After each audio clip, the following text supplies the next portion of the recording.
Hello friends, rieska जी के जिसमें आप लोगों का स्वागत है। आज 16 मई है और 16 मई के सारे करंट अफेयर्स हम लोग देखेंगे। अगर इस सेशन की पीडीएफ चाहिए तो हमारे टेलीग्राम चैनल रिस्का जी के जीएस को ज्वाइन कर सकते हैं और मोर वीडियो के लिए हमारे चैनल को सब्सक्राइब कर सकते हैं। तो आइए चलते हैं करंट अफेयर्स पे। पॉइंट नंबर 1, हर साल 16 मई को केंद्रीय स्वास्थ्य मंत्रालय द्वारा देश भर में राष्ट्रीय डेंगू दिवस मनाया जाता है। डेंगू एक वायरल बीमारी है जो एक विशिष्ट मच्छर के काटने से फैलती है, जिसे एडीज इजिप्टी कहा जाता है। यह आमतौर पर बरसात के मौसम में फैलता है। केंद्रीय स्वास्थ्य मंत्रालय ने हाल ही में बीमारी को रोकने के लिए अपनाए जाने वाले उपायों की एक सूची भी जारी की है। यानी कि 16 मई को केंद्रीय स्वास्थ्य मंत्रालय द्वारा हर साल राष्ट्रीय डेंगू दिवस मनाया जाता है। तो आइए चलते हैं क्वेश्चन पे। राष्ट्रीय डेंगू दिवस हर साल कब मनाया जाता है? तो ये 16 मई को मनाया जाता है। नेक्स्ट पॉइंट, 16 मई को संपूर्ण विश्व में अंतर्राष्ट्रीय प्रकाश दिवस मनाया जाता है। यह दिवस विज्ञान, संस्कृति, कला, शिक्षा और सतत विकास, औषधि संचार और ऊर्जा विविध क्षेत्र में प्रकाश की भूमिका के उपलक्ष्य में मनाया जाता है। वर्ष 1960 में प्रसिद्ध भौतिक शास्त्री और इंजीनियर थियोडोर मेनन द्वारा लेजर के पहले सफल संचालन की वर्षगांठ के उपलक्ष्य में 16 मई को यह दिवस मनाया जाता है। यानी कि 16 मई को अंतर्राष्ट्रीय प्रकाश दिवस हर साल मनाया जाता है और यह थियोडोर मेनन के द्वारा लेजर के पहले सफल संचालन की वर्षगांठ के उपलक्ष्य में मनाया जाता है। तो आइए चलते हैं क्वेश्चन पे। हर साल अंतर्राष्ट्रीय प्रकाश दिवस कब मनाया जाता है? तो ये 16 मई को मनाया जाता है। नेक्स्ट पॉइंट, छत्तीसगढ़ सरकार ने उन बच्चों के लिए छत्तीसगढ़ महतारी दुलार योजना शुरू करने का फैसला किया है जिन्होंने कोविड-19 से माता पिता को खो दिया है। योजना के तहत कक्षा 1 से 8 तक के बच्चों को प्रति माह 500 रुपये और कक्षा 9 से 12 तक के बच्चों को प्रति माह 1000 रुपये की वृत्तिका दी जाएगी। राज्य सरकार उन बच्चों की शिक्षा का भी वित्त पोषण करेगी जिन्होंने परिवार के कमाने वाले को कोविड-19 में खो दिया है। यानी कि छत्तीसगढ़ सरकार यानी भूपेश बघेल ने छत्तीसगढ़ सरकार यानी भूपेश बघेल ने छत्तीसगढ़ महतारी दुलार योजना की शुरुआत की है, जिसके तहत 1 से 8 तक के बच्चों को प्रतिमाह 500 रुपये और कक्षा 9 से 12 तक के बच्चे को प्रतिमाह 1000 रुपये की राशि प्रदान की जाएगी। तो आइए चलते हैं क्वेश्चन पे। महतारी दुलार योजना किस राज्य सरकार ने शुरू की है? तो ये छत्तीसगढ़ सरकार ने शुरू की है। नेक्स्ट पॉइंट, विदेश मंत्रालय ने 13 मई 2021 को सूचित किया है कि एस बालचंद्रन को सूरीनाम गणराज्य में भारत के अगले राजदूत के रूप में नियुक्त किया गया है।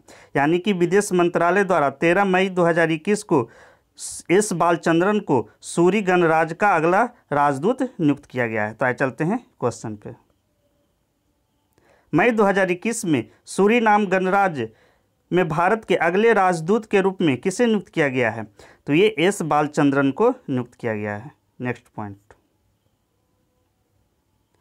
एक्सियोम स्पेस ने अंतर्राष्ट्रीय अंतरिक्ष स्टेशन पर प्रथम निजी अंतरिक्ष यात्री मिशन को भेजने के लिए नासा के साथ एक समझौते पर हस्ताक्षर किया है।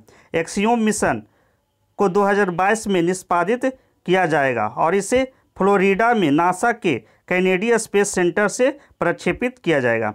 मिशन के हिस्से के रूप में एक्सियोम के अंतरिक्ष यात्रियों को ISS यानी अंतर्राष्ट्रीय अंतरिक्ष स्टेशन पर अंतरिक्ष यान के पहुंचने के बाद 8 दिन बिताने को मिलेगा। इस मिशन का उद्देश्य पृथ्वी की निचली कक्षा में यात्रा का व्यावसायीकरण करना और गंभीर गैर पारंपरिक उपयोगकर्ताओं तक पहुंच का विस्तार करना है। यानी कि एक्सियोम स्पेस ने अंतर्राष्ट्रीय अंतरिक्ष स्टेशन पर प्रथम निजी अंतरिक्ष यात्री मिशन को भेजने के लिए नासा के साथ समझौता किया है। तो आइए चलते हैं क्वेश्चन पे। किस कंपनी ने अंतर्राष्ट्रीय अंतरिक्ष स्टेशन पर प्रथम निजी अंतरिक्ष यात्री मिशन को भेजने के लिए नासा के साथ एक समझौता पर हस्ताक्षर किया है? तो ये एक्सियोम स्पेस के साथ समझौता किया है। चलिए आइए चलते हैं नेक्स्ट पॉइंट पे। केंद्रीय दत्तक ग्रहण संसाधन प्राधिकरण एक वैधानिक निकाय है जिसे किशोर न्याय अधिनियम 2015 के तहत स्थापित किया गया है और यह महिला एवं बाल विकास मंत्रालय के अंतर्गत कार्य करता है। भारत में बच्चों को गोद लेने की प्रक्रिया को सुगम बनाने के लिए प्राधिकरण एक नोडल निकाय के रूप में कार्य करता है। प्राधिकरण के आदेशों में देश के भीतर और अंतर्देशीय दत्तक ग्रहण का विनियमन और निगरानी शामिल है। खबरों में यह क्यों है? क्योंकि महामारी के कारण अनाथ हुए बच्चों को गोद लेने की संख्या में वृद्धि ने बाल तस्करी जैसी समस्या के प्रबंधन में चिंता बढ़ाई है। यानी कि केंद्रीय दत्तक ग्रहण एक ऐसा वैधानिक निकाय है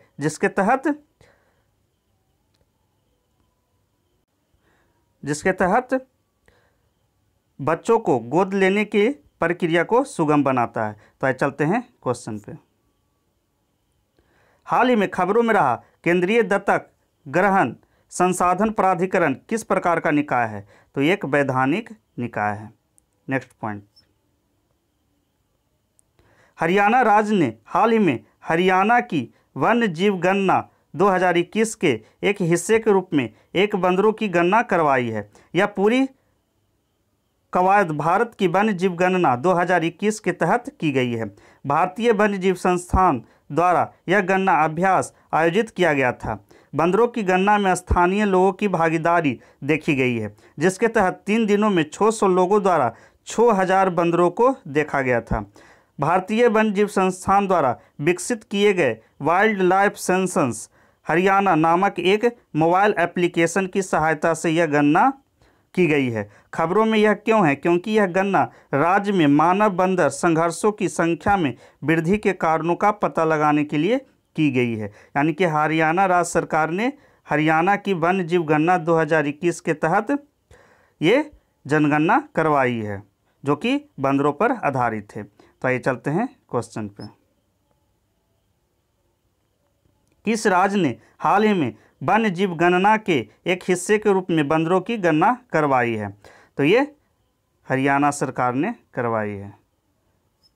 नेक्स्ट, किस मीडिया ग्रुप की चेयरपर्सन इंदु जैन का हाल ही में निधन हो गया है? तो ये टाइम्स ऑफ इंडिया के चेयरपर्सन थे। नेक्स्ट क्वेश्चन, स्पेस एक्स की स्टारलिंक कंपनी ने सैटेलाइट से हाई स्पीड इंटरनेट और सिक्योर कनेक्शन के लिए किस कंपनी के साथ पार्टनरशिप किया है? तो ये गूगल के साथ पार्टनरशिप किया है। नेक्स्ट क्वेश्चन, इटली की गुप्त सेवाओं का नेतृत्व करने वाली पहली महिला के रूप में किसे नामित किया गया है? तो ये एलिसबेटा बेलोनी को नामित किया गया है। तो थैंक यू दोस्तों, आज का सेशन यहीं समाप्त होता है। अगर मेरा ये सेशन अच्छा लगता है तो इसे लाइक करें, शेयर करें।